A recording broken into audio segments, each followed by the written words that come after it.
آؤ میں بتاتا ہوں جس نبی کا میلاد منانے آئے ہو اس نبی کا اخلاق کیسا تھا، میرے آقا کا انداز کیسا تھا۔ معاملہ کچھ یوں تھا، ایک شخص تھے جو یہودیوں کے اس زمانے میں عالم تھے، زید بن سعنہ، بعد میں یہ مسلمان ہو گئے رضی اللہ تعالیٰ عنہ، بعد میں تو صحابی بن گئے، یہودی عالم تھے۔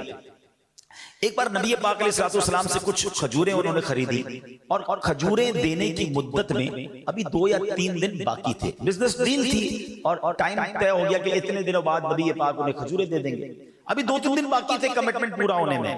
تو انہوں نے مسجد میں نبی پاک علیہ السلام کی چادر کو پکڑا پبلک کے سامنے، اور بڑی تیز نظروں کے ساتھ بڑی بلند آواز کے ساتھ کہا، اے محمد صلی اللہ تعالیٰ علیہ وسلم، تم عبد المطلب کی ساری اولاد کا یہی طریقہ ہے کہ تم لوگ ہمیشہ حقوق ادا کرنے میں دیر لگایا کرتے ہو، اور ٹال مٹول کرنا یہ تم لوگوں کی عادت بن چکی ہے۔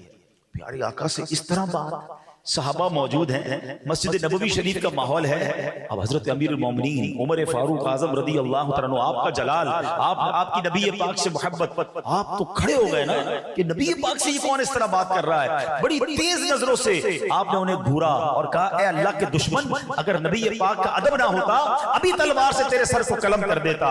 اللہ اکبر۔ اب نبی پاک کا ایٹیٹیوڈ کیا ہے ذرا تصور کرو، میں کہیں یا آپ کہیں جا رہے ہوں، ہمارے 4-5 دوست یا ہمارے باڈی گارڈ ہمارے ساتھ ہوں اور کوئی ہمارے ساتھ بدتمیزی کرے، اب ہم کیا کرتے ہیں کہ جناب اتنے سارے لوگ ہمارے ساتھ ہیں، اس کو تو سیدھا سبق سکھانا ہے۔ نبی پاک کے ساتھ عمر فاروق بھی ہیں، دیگر صحابہ بھی ہیں، مسجد بھی آپ ہی کی ہے، یہ بندہ بھی غیر مسلمان تھا، مگر نبی پاک نے کیا کیا یہ سمجھو۔ آقا علیہ السلام نے عمر سے کہا، حضرت عمر رضی اللہ عنہ سے، اے عمر تم یہ کیا کہہ رہے ہو؟ تمہیں تو چاہیے تھا کہ مجھے ادائے حق کی ترغیب دیتے، مجھے یہ کہتے کہ حضور اس کی کھجوریں دے دیں، اور اس کو نرمی کے ساتھ بات کرنے کا سمجھاتے کہ تم نرمی سے بات کرو، اور نبی پاک فرماتے تم مجھے کہتے کہ پیارے آقا آپ اس کا حق ادا کر دیں۔ اللہ اکبر۔ اب نبی پاک نے حضرت عمر سے کیا کہا کہ اس کو اس کے حق کے برابر کھجوریں دے دو اور تھوڑی کھجوریں زیادہ بھی دے دو۔ حضرت عمر کہتے ہیں ایک تو بدتمیزی کی اس نے، اچھا ٹھیک ہے اب اس کی جتنی کھجوریں نکلتی ہیں اتنی دینا، ایکسٹرا کس چیز کی دینی ہے؟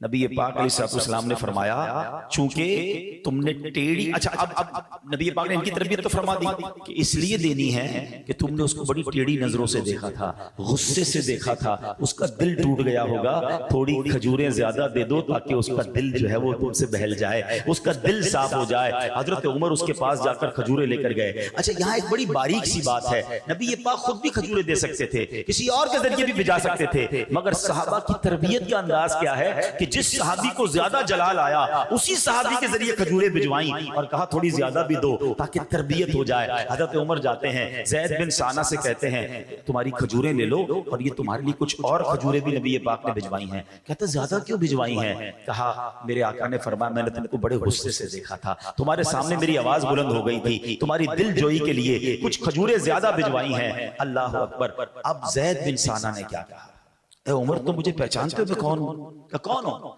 کہا میں زید بن سعنہ ہوں۔ کہ تم وہی ہو جو یہودیوں کے بہت بڑا عالم ہے؟ کہا میں وہی ہوں۔ کہ پھر تمہیں تمیز نہیں ہے کہ اللہ کے نبی سے بات کیسے کرتے ہیں؟ اتنی تم نے بلند آواز سے بات کی، اتنا مس ایٹیٹیوڈ تم نے کیا۔ اب سنو زید بن سعنہ کیا کہتا ہے، وہ کہتے ہیں بات یہ ہے کہ میں نے اپنی کتابوں میں پڑھا ہے کہ جو آخری نبی ہوں گے ان میں 2 نشانیاں ہوں گی، ایک تو یہ ان کی نرمی غصے پر غالب رہے گی، اور دوسری یہ کہ جتنی جہالت کا برتاؤ کیا جائے گا اتنا حلم اور بردباری ان کا بڑھتا چلا جائے گا۔ اے عمر مجھے ٹیسٹ لینا تھا، مجھے پتا تھا کہ بڑوں سے اس طرح بات نہیں کی جاتی، مگر مجھے چیک کرنا تھا کہ جو ہماری آسمانی کتابوں میں آخری نبی کی نشانیاں ہیں یہ نشانیاں ان میں موجود ہیں کہ نہیں۔ اے عمر میں نے پہچان لیا ہے یہ اللہ کے آخری نبی، یہ سچے نبی ہیں۔ عمر سنو میں بہت مالدار آدمی ہوں اور میں نے اپنا آدھا مال نبی پاک کے قدموں میں قربان کر دیا، اسلام کے لیے وقف کرتا ہوں، اور میں کلمہ پڑھتا ہوں اور گواہی دیتا ہوں کہ اللہ کے سوا کوئی معبود نہیں اور محمد الرسول اللہ کے رسول ہیں۔ اللہ اکبر۔ یہ ایک واقعہ کاش ہمیں سمجھ آ جائے۔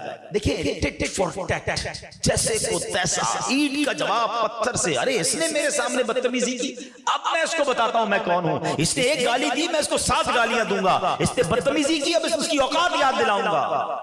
یہ اسلام نہیں ہے۔ نبی پاک اور صحابہ یہاں بدلہ لیتے تو کیا زید بن سعنہ مسلمان ہوتے؟ آلویز آپ معاف کر کے دوست بنا سکتے ہیں، آپ بدلہ لے کے دوست نہیں بنا سکتے۔ بہت تھوڑی لائف ہے، 50 60 70 سال رہنا ہے، اگر اس میں بھی لڑائیاں ہی کرتے رہے، دشمن بناتے رہے تو زندگی کا لطف کیا رہے گا؟ ارے معاف کر دیا کرو، درگزر کر دیا کرو، دوست بنایا کرو، لائف تھوڑی ہے، لائف انجوائے کرو۔ لیکن آج حال یہ ہے فلاں بھائی سے بات نہیں ہے، فلاں بزنس مین سے میری بات بند ہے، اس رشتہ دار کے گھر میں نہیں جاتا، نہیں میں اس کی دعوت میں نہیں جاؤں گا۔ ارے زندگی کو شارٹ کیوں کرتے جا رہے ہو؟ اپنے معاملات کو کیوں کم کرتے جا رہے ہو؟ آقا کا یہ طریقہ نہیں تھا۔ اچھا نعت ہم سب پڑھتے ہیں، سلام اس پر کہ جس نے گالیاں سن کر دعائیں دی، سلام اس پر کہ جس نے خون کے پیاسوں کو کبائیں دی۔ آقا تو جانی دشمن کو معاف کر دیتے، ہم جناب ایک غلطی کسی کی معاف کرنے کے لیے تیار نہیں ہیں۔ ایک بار